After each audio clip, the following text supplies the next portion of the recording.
नमस्कार, दर्पण चैनल पर आपका स्वागत है। और जैन परंपरा में ये बहुत ही उत्तम संस्कार है, मिच्छामि दुक्कडम।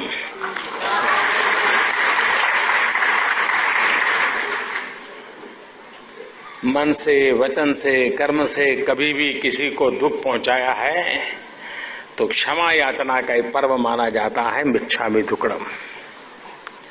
तो मेरी तरफ से भी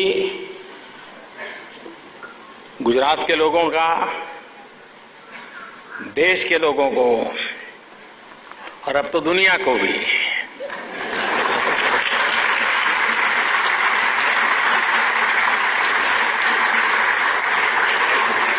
मिच्छामि दुक्कडम।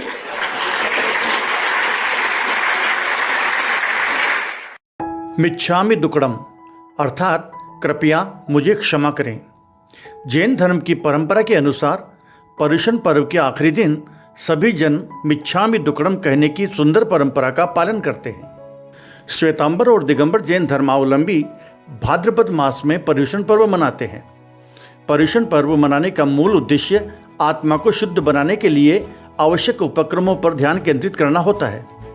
श्वेतांबर संप्रदाय के पर्युषण 8 दिन चलते हैं। संवत्सरी पर्व यानी क्षमावाणी पर्व पर मिच्छामि दुक्कडम कहकर सभी से क्षमा मांगी जाती है।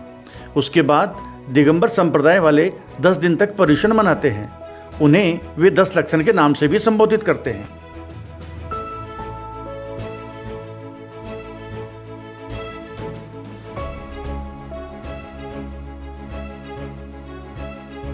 जैन धर्म की परंपरा के अनुसार पर्युषण पर्व के अंतिम दिन क्षमावाणी दिवस, मैत्री दिवस पर सभी एक दूसरे से मिच्छामि दुक्कडम कहकर क्षमा मांगते हैं। साथ ही यह भी कहा जाता है कि मैंने मन, वचन, कर्म, काया से जाने अनजाने आपका दिल दुखाया हो तो मैं हाथ जोड़कर आपसे क्षमा मांगता हूँ।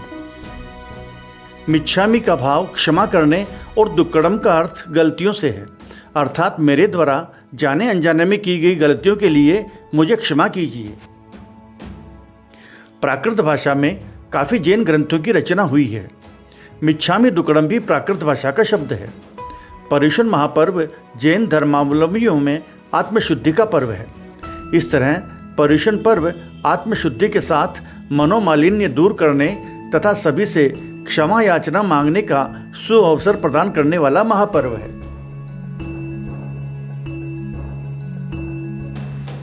आचार्य महाश्रमण के अनुसार क्षमापना से चित्त में आह्लाद का भाव पैदा होता है और आह्लाद भाव युक्त व्यक्ति मैत्री भाव उत्पन्न कर लेता है और मैत्री भाव प्राप्त होने पर व्यक्ति भाव विशुद्धि कर निर्भय हो जाता है। जीवन में अनेक व्यक्तियों से संपर्क होता है तो कटुता भी वर्ष भर के दौरान आ सकती है। व्यक्ति को कटुता आने पर उसे तुरंत ही मन में साफ कर देनी चाहिए और संवत्सरी पर तो आवश्यक रूप से साफ कर ही लेनी चाहिए।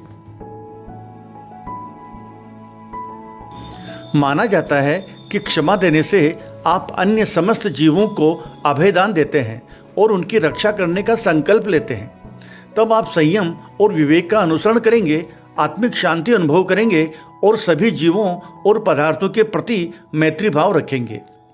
आत्मा तभी शुद्ध रह सकती है जब वह अपने से बाहर हस्तक्षेप ना करे और बाहरी तत्व से विचलित न हो। क्षमा भाव ही इसका मूल मंत्र है।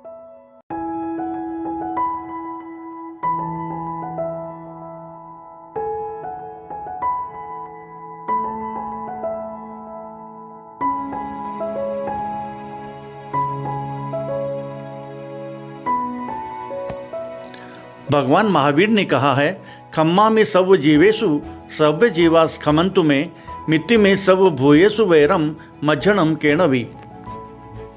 अर्थात सभी प्राणियों के साथ मैत्री है, किसी के साथ मेरा बैर नहीं है। यह वाक्य परंपरागत जरूर है मगर विशेष आशय रखता है। इसके अनुसार क्षमा मांगने से ज़्यादा जरूरी है क्षमा करना। अंत में इतना ही।